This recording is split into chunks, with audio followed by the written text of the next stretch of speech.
महासागरों और महाद्वीपों का जो वर्तमान वितरण है वो आज की स्थिति कैसे आई है? क्या शुरू से लेके अंत तक मतलब अब तक जो महाद्वीप जहाँ अवस्थित है वर्तमान में वो वैसे ही था? नहीं, इनका एक क्रमिक विकास हुआ है।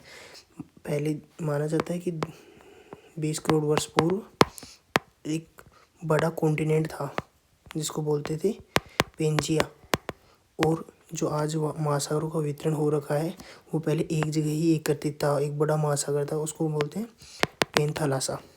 और बाद में इनका विखंडन हुआ पेंजिया का, जब जाके वर्तमान के जो महाद्वीप हैं उनकी अवस्थिति आई है। इनको समझने के लिए अपन प्लेट विवर्तनिक सिद्धांत की सहायता लेते हैं। लेकिन प्लेट विवर्तनिक सिद्धांत आने से पहले 3 सिद्धांत आए थे जो प्लेट विवर्तनिक सिद्धांत के आधार बने हैं। 3 सिद्धांत कौन कौन से हैं? महाद्वीपीय विस्थापन सिद्धांत, ये continent drift theory Alfred Wegener ने दी थी। कब दी थी? 1912 में। दूसरा सिद्धांत है संबंधारा सिद्धांत, ये ऑर्थर होम्स ने दिया था। कब दिया था? 1930 के अंदर। तीसरा सिद्धांत है सागर नितल पर्सनल, ये किसने दिया था? हेरी हेस ने 1960 में। इन तीनों सिद्धांत को समझने के पश्चात अपन प्लेट विवर्तनिक सिद्धांत को समझेंगे। और प्लेट विवर्तनिक सिद्धांत आज के वर्तमान में महाद्वीप और महासागरों का वितरण है उसको समझने के लिए महत्वपूर्ण है। और ये टॉपिक काफ़ी इम्पोर्टेंट है, इससे यूपीएससी में क्वेश्चन आए हुए हैं। जैसे अपन बात करें मेंस और पीटी में दोनों में क्वेश्चन आए। इसका यूपीएससी प्रीलिम्स में भी क्वेश्चन आ चुके हैं और मेंस में भी 2013 में, और एक संभावित पर्सन भी आगे दे रखा है। तो मतलब ये टॉपिक यूपीएससी के एक पसंदीदा टॉपिक्स में है। तो अपन बात करते हैं। पहला सिद्धांत महाद्वीपीय विस्थापना सिद्धांत, ये 1912 में किसने दिया था? अल्फ्रेड वेगनर ने दिया था। अल्फ्रेड वेगनर एक मौसम विज्ञानी था। तो इसने सिद्धांत दिया कि सर्वप्रथम 20 करोड़ वर्ष पूर्व आज एक बड़ा कॉन्टिनेंट था, मतलब सुपर कॉन्टिनेंट। इसका नाम क्या था? पेंजिया। मतलब आज के जितने भी महाद्वीप है एकत्रित होके एक जगह एकत्रित थे, जिसको बोलते हैं पेंजिया। और जो महासागर थे इस पेंजिया के चारों तरफ बना हुआ था, उसको बोलते हैं पेंथालासा। पेंथालासा, पेंजिया और पेंथालासा, पेंजिया के चारों ओर स्थित एक विशाल महासागर। फिर 20 करोड़ वर्ष पूर्व पेंजिया का विखंडन हुआ। विखंडन के लिए इसने 2 सिद्धांत दिए थे, 2 बल दिए थे विखंडनकारी बल। इनका 200 मिलियन वर्ष पूर्व पेंजिया का विखंडन हुआ। विखंडन किस प्रकार हुआ? इसके लिए इसने बलों के बारे में बताया था। 2 बल कौन कौन सा? एक पहला बल विखंडन के कारण, विखंडनकारी बल। पेंजिया का विखंडन किस प्रकार हुआ? उसके लिए विखंडनकारी बल, जिसमें कौन सा बल है? गुरुत्व बल। इसका मानना था कि गुरुत्वाकर्षण बल के कारण। और दूसरा उत्प्लावन बल। उत्प्लावन बल को बोलते हैं पोलर केंद्रीय बल, इसको पोलर केंद्रीय बल भी बोलते हैं। तो इन दो बलों के कारण विखंडन हुआ। पेंजिया का विखंडन इन 2 बलों के कारण हुआ है। और विखंडन के बाद जो विखंडन तो हो चुका है, लेकिन आज की अवस्थिति जैसे उत्तर अमेरिका और दक्षिण अमेरिका, इनकी अवस्थिति, और इधर देख ऑस्ट्रेलिया और यूरेशिया, इन सब की अवस्थिति अलग अलग कैसे हुई इसको बोलते हैं। इसके लिए दूसरा बल के बारे में बताया इसने, वो है विस्थापनकारी बल। विस्थापनकारी बल में कौन सा बल है? ज्वारीय बल। इसका मानना था कि विखंडनकारी बलों के कारण पेंजिया का विखंडन हुआ, और विखंडन होने के बाद ज्वारीय बल के कारण ये पश्चिम की ओर गति करने लगे। और यही इसकी सिद्धांत की एक सीमा भी है, क्योंकि ऑस्ट्रेलिया और यूरेशिया वगैरह पूर्व की ओर गति किए हैं, लेकिन इसका मानना था कि ज्वारीय बल के कारण पश्चिम की ओर गति करते हैं। और ये समझा नहीं पाया कि फिर पूर्व की ओर गति कैसे करते हैं महाद्वीप। तो ये इसकी सीमा है।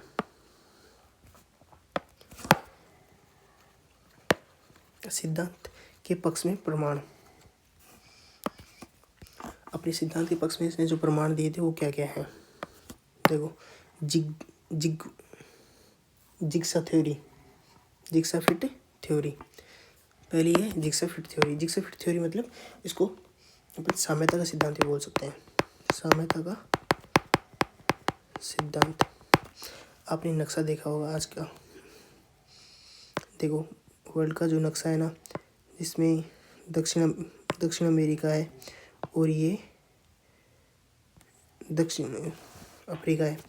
इन दोनों की सीमाओं को देखेंगे तो ये ऐसा महसूस होता है कि ये एक समय में आपस में जुड़े हुए थे और ये इसी से टूट के अलग हुआ है। इसको बोलते हैं साम्यता का सिद्धांत। मतलब महासागरों की दोनों ओर की जो तटरेखाएं हैं वो आपस में जुड़ी हुई थी, इनमें विखंडन हुआ है। ये होता है साम्यता का सिद्धांत, जिग्सा फिट थ्योरी। चट्टानों की आयु। देखो, महासागर के दोनों तरफ जो भी चट्टानें हैं ना, उनकी आयु में भी समानता पाई जाती है। तो इसका दूसरा प्रमाण था चट्टानों की आयु का। प्लेसर निक्षेप। जो घाना के प्लेसर है, सोने के निक्षेप हैं, वो घाना में नहीं मिलते। उनकी मूल जो उनकी खाने हैं वो घाना में नहीं मिलते। उनकी उद्गम चट्टान ब्राज़ील में है। तो प्लेसर निक्षेप। इनका जियासम का वितरण, पहला, दूसरा, तीसरा, 3 सिद्धांत तो हो गए। चौथा सिद्धांत है पूरा जलवायु संबंधी साक्ष्य। पूरा जलवायु संबंधी साक्ष्य में टीलाइट प्रकार की चट्टानों के बारे में बात किया है इसने। टीलाइट प्रकार की चट्टानें। जैसे टीलाइट चट्टानें कौन सी होती है? टीलाइट चट्टानें होती हैं जो शीतोष्णकटिबंधीय हिमनद निर्मित होता है उनके कारण निर्मित होती हैं। और ये कहाँ कहाँ पाई जाती हैं? भारत, दक्षिण अफ्रीका और ऑस्ट्रेलिया के अंदर। अब देखा जाए वर्तमान में भारत के अंदर शीतोष्णकटिबंधीय जलवायु नहीं है, लेकिन भारत में टीलाइट चट्टानें पाई जाती हैं। तो इसका क्या मतलब हुआ कि एक समय में भारत इस ऐसी जगह पर अवस्थित था जहाँ पर शीतोष्णकटिबंधीय हिमनद मौजूद थे। तो इससे भी एक साक्ष्य के रूप में इसने प्रस्तुत किया है। अब जीवाश्मों का वितरण। इन विखंडनकारी और विस्थापनकारी बलों के कारण जीवाश्मों का वितरण हो गया, जिसको एक साक्ष्य के रूप में इसने प्रस्तुत किया है। इसको बोलते हैं पूरा जीवाश्म साक्ष्य। ये पूरा जीवाश्मीय साक्ष्य हैं, जिसमें मेसोसोरस, गिलेसोपेट्रिस और लेमुरिया। तो आपको पता है लेमुरिया खंड भी बोलते हैं। लेमुरिया खंड किन को? भारत को और मेडागास्कर और दक्षिण अफ्रीका, इन तीनों को मिलाकर लेमुरिया खंड बोलते हैं, क्योंकि यहाँ पर लेमुरिया नामक एक जीव पाया जाता है जिसके जीवाश्म मौजूद है। मतलब इससे क्या प्रमाणित होता है कि एक समय में ये तीनों चित्र आपस में मिले हुए थे, जिसके कारण यहाँ पर लेमुरिया नामक जीव का बस्ती थी। लेकिन जब आपस में दूर दूर चले गए, जब इनका विस्थापन हुआ, तो ये लेमुरिया नामक जीव था वो नष्ट हो गया और उसके जो जीवाश्म थे तीनों जगह पर अलग जगह मौजूद हैं। तो वेगनर महोदय ने ये अपने सिद्धांत के पक्ष में ये सारे प्रमाण दिए हैं, लेकिन इनकी सीमाएं भी हैं। वेगनर सिद्धांत की आलोचना। बात करते हैं वेगनर के सिद्धांत की आलोचना कौन कौन सी है। मतलब महाद्वीपीय विस्थापन सिद्धांत की महाद्वीपीय विस्थापन सिद्धांत, इसकी आलोचना। प्रस्तावित बल। इन्होंने जो पोलर और ज्वारीय बल दिया था, बताया था, पृथ्वी के घूर्णन के कारण जो पोलर बल होता है और ज्वारीय बल, उसको सिद्ध नहीं कर पाया। जैसे ज्वारीय बल पश्चिम की ओर गति करते हैं महाद्वीप, जो कि अभी मैंने पहले बताया है कि पूर्व की ओर महाद्वीपों की गति होती है, इनको सिद्ध नहीं कर पाया। अब बात करते हैं संबंधारा सिद्धांत। संबंधारा सिद्धांत किसने दिया था? ऑर्थर होम्स ने दिया था। कब दिया था? 1930 में। संवहन सिद्धांत क्या है? देखो, संवहन सिद्धांत को एक सिंपल तरीके से समझते हैं। संवहन सिद्धांत काम की कौन से सिद्धांत पर काम करता है? ये करता है रिच-पुश और स्लेव पुल के सिद्धांत पर कार्य करता है। रिच-पुश और स्लेव पुल के सिद्धांत पर कार्य करता है। ये क्या होता है? देखो, सबसे पहले तो बात समझोगे, संवहन सिद्धांत, संवहन धारा दो प्रकार की होती है। संवहन धाराएं दो प्रकार की होती है। कौन कौन सी होती हैं? ये होती हैं अपसारी संवहन धारा और दूसरी अभिसारी संवहन धारा। अभिसारी संवहन धारा, अपसारी संवहन धारा, अपसारी संवहन धाराएं वो होती हैं जो जिनका एक ही मैग्मा का उद्गम केंद्र एक होता है।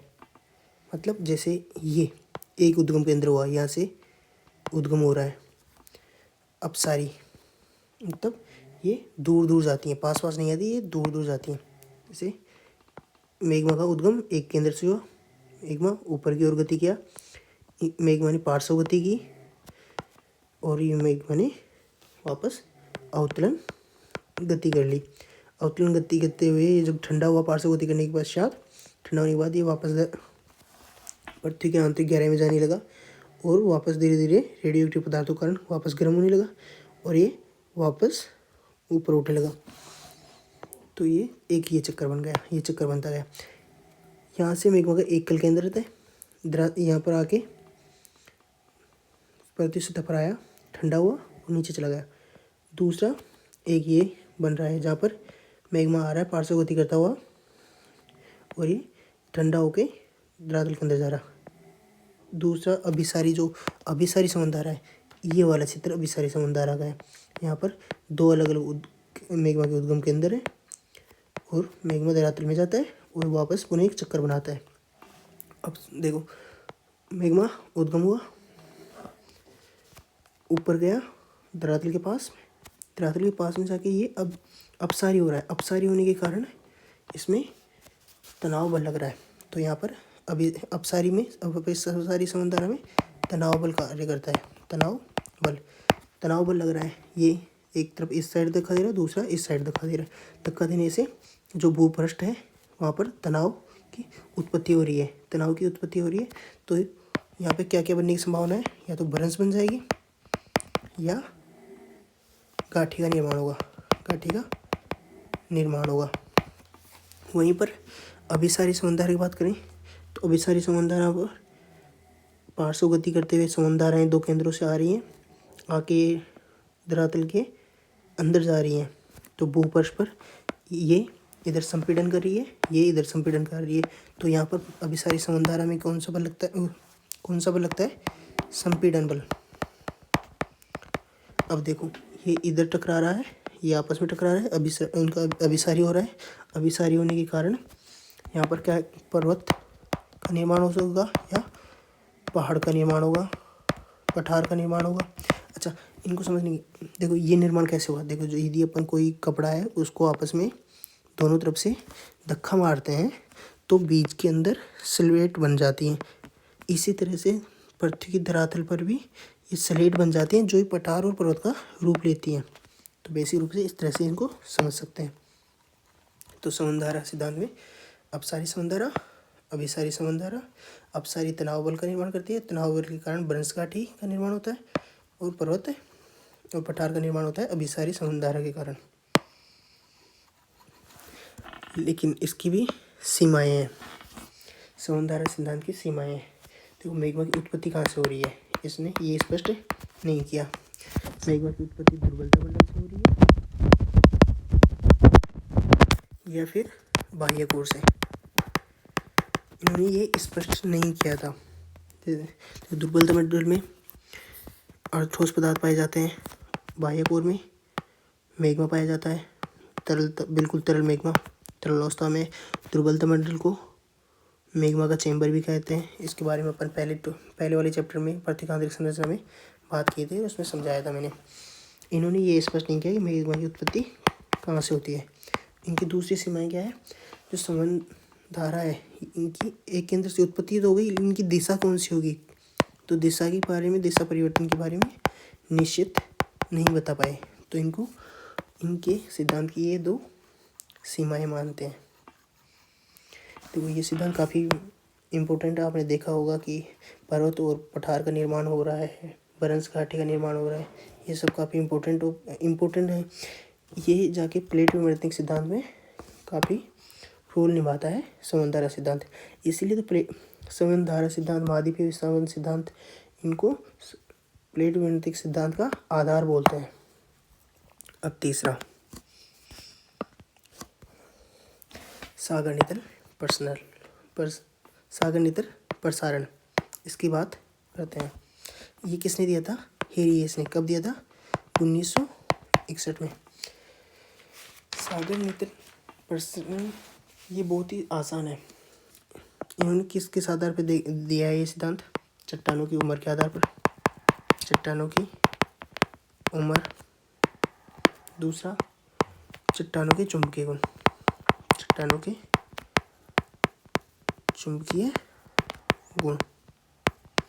देखो यहाँ पर भूचुंबक की बात कही थी ना, भूचुंबक टॉपिक में अपन बात किए थे, चुंबकीय विसंगति की बात की थी। वो टॉपिक यहाँ पर काम आ रहा है। यदि आपने वो टॉपिक समझ लिया था तो उसका यहाँ पर उपयोग कर पाओगे और आसानी से सागर नितल प्रसारण के इस सिद्धांत को समझ पाओगे कि इन्होंने ये सिद्धांत किस आधार पे दिया है। चलो बात करते हैं हेरियस। इनका जो कटक के बारे में बात करते हैं, ये कि मध्य महासागरीय कटक, मध्य महासागरीय कटक, अटलांटिक महासागर है, उसमें एक मध्य महासागरीय कटक पाई जाती है। मतलब अटलांटिक सागर के बीचों बीच एक कटक मौजूद है, मतलब एक भ्रंश का निर्माण है जहाँ से मैग्मा की उत्पत्ति होती है। ये मैग्मा की उत्पत्ति हो रही है, यहाँ से मैग्मा की उत्पत्ति होगी। ये मैग्मा धरातल पर आएगा, मैग्मा की उत्पत्ति मैग्मा धरातल पर आएगा। तो मैग्मा उत्पत्ति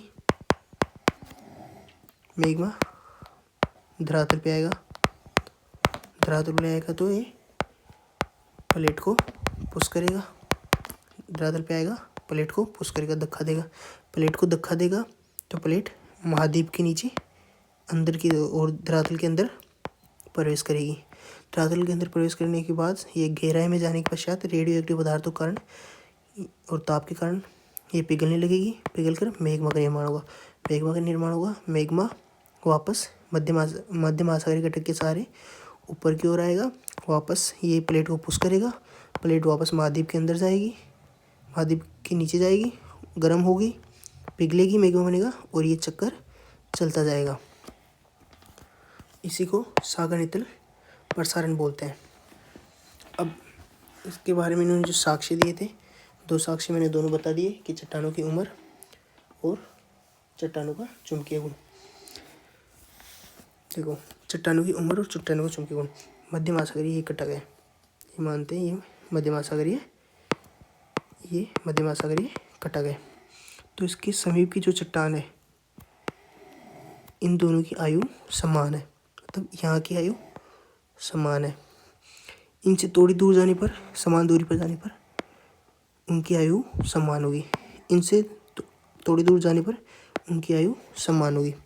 ये महाद्वीप है, महाद्वीप के जो पास की चट्टानें होंगी महासागरीय, उनकी आयु भी दोनों तरफ की समान होगी। साथ में चुंबकीय विसंगति की बात करते हैं। नॉर्थ और साउथ पोल एक समय में पृथ्वी के उत्कीर्ण, अपन जब बात किए थे भूचुंबकत्व के टॉपिक में कि पृथ्वी के चुंबकीय क्षेत्र का उत्कीर्णन हो रहा है, ये एलिजाबेथ द्वीप से साइबेरिया की ओर प्रस्थान कर रहा है 55 किलोमीटर पर ईयर की स्पीड से। तो उस टाइम में समझाया था कि चुंबकीय विसंगति क्या होती है। तो नॉर्थ और साउथ एक समय में आपस की चट्टानों में समान पाई जाती है चुंबकीय विसंगति, उनसे दूरी पर समान पाई जाती है। ये नॉर्थ साउथ हो गया, ये नॉर्थ साउथ। तो ये पृथ्वी के ध्रुवों का उत्कीर्णन होने के कारण ये परिवर्तन होता रहता है। इन दोनों स्रोतों के आधार पर, तथ्यों के आधार पर इन्होंने ये सिद्धांत दिया था। अब इसके अलावा और क्या क्या तरह के महाद्वीपीय चट्टानों का और की तुलना की है, दोनों साइडों की चट्टानों की तुलना की है, चुंबकीय विसंगति की तुलना की है। और तीसरा एक और है, तो जो कटक है ना, ये कटक है, इसके जो पास है भूकंप, इनके पास में जो भूकंप की गहराई होती है, जो भूकंप का मूल होता है, वो कम गहराई पे होता है, उनकी गहराई कम होती है। ध्यान रखना इफेक्ट। और महाद्वीप के पास में जो भूकंप आता है, महासागरीय सतह पर जो महाद्वीप के पास में आता है, उसकी भूकंप की गहराई, उसकी यहाँ पर भूकंप मूल अधिक गहराई में होगा, इसकी गहराई अधिक होगी। तो इन 3 तर्क के आधार पर इन्होंने सागर नितल प्रसरण सिद्धांत दिया था। तीनों हो गए, महाद्वीपीय विस्थापन सिद्धांत, समुद्र सिद्धांत, सागर नितल सिद्धांत। इन तीनों से आपको समझ में आ गया होगा कि प्लेट विवर्तनिक सिद्धांत के लिए आधारभूत क्यों है, इन सिद्धांतों को प्लेट विवर्तनिक सिद्धांतों का आधार क्यों माना जाता है। अब अपन अगले टॉपिक में बात करेंगे प्लेट विवर्तनिक सिद्धांत की। वहाँ पर इन तीनों सिद्धांतों को अपन अप्लाई करने की कोशिश करेंगे, और ताकि आपको ये तीनों सिद्धांत फिर से एक बार रिवाइज हो जाएंगे, समझ में भी आ जाएंगे, और आप इसको प्लेट विवर्तनिक सिद्धांत के साथ जोड़ पाओगे। और कुल मिला के सारा टॉपिक आपको ये बहुत ही सिंपल तरीके से समझ में आ जाएगा, और इनके शॉर्ट नोट्स तैयार कर पाओगे। यूपीएससी से यहाँ से क्वेश्चन आते हैं, देखते हैं प्रश्न कौन कौन सा पूछा गया है।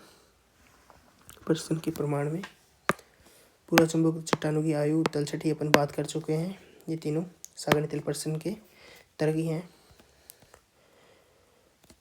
ये देख लेना, टीलाइट प्रकार की चट्टानें, ध्रुवीय घूर्णन क्या होता है, रिंग ऑफ फायर की बात किए हैं, प्रशांत महासागर के चारों ओर जो सक्रिय ज्वालामुखी है, प्लेट विवर्तनिक सिद्धांत की बात करेंगे अपन, मध्य महासागरीय कटक की बात कर चुके हैं। मध्य महासागरीय कटक किस प्रकार की है बताओ, अपसारी या अभिसारी। संवहन धारा सिद्धांत कहाँ अप्लाई हो रहा है, सागर नितल प्रसारण में संवहन धारा सिद्धांत अप्लाई हो रहा है। किस प्रकार, अब जो मध्य महासागरीय कटक है, अपन ये बात कर रही है कटक, यहाँ से मेघमा की दोनों साइडों गति हो रही है, कौन सा किस प्रकार का संवहन धारा है ये मैंने आपको बताया था, 2 प्रकार के होते हैं, अभिसारी संवहन धारा और अपसारी। ये अपसारी संवहन धारा का उदाहरण है, अप्लाई हो गया ना। इसी तरह से प्लेट विवर्तनिक सिद्धांत में भी अप्लाई होते जाएंगे। अभ्यास प्रश्न, महाद्वीपीय विस्थापन सिद्धांत के संदर्भ में निम्नलिखित साक्ष्यों पर विचार कीजिए। दक्षिण अमेरिका, अफ्रीका के तटों में जिग्साफिट, महासागरों के पार समान आयुष टाइम मिला, सही है। विभिन्न महाद्वीपों में टीलाइट निक्षेप की उपस्थिति, हाँ तीनों सही हैं। अब मैथ्स का क्वेश्चन, महाद्वीपीय विस्थापन सिद्धांत से आप क्या समझते हैं, इसके पक्ष के प्रमुख साक्ष्य का विवेचना कीजिए। इसका उत्तर तो मैं दे चुका हूँ टॉपिक में, शुरुआत में सबसे पहले महाद्वीपीय विस्थापन सिद्धांत की बात किए थे। सागर नितल प्रश्न की अवधारणा को स्पष्ट करें और महाद्वीपीय विस्थापन सिद्धांत से किस प्रकार भिन्न है, इसकी आसानी से समझाया और इसका भी उत्तर भी आसानी से दे पाओगे। इन दोनों का उत्तर दीजिए। ठीक है, ओके बाय।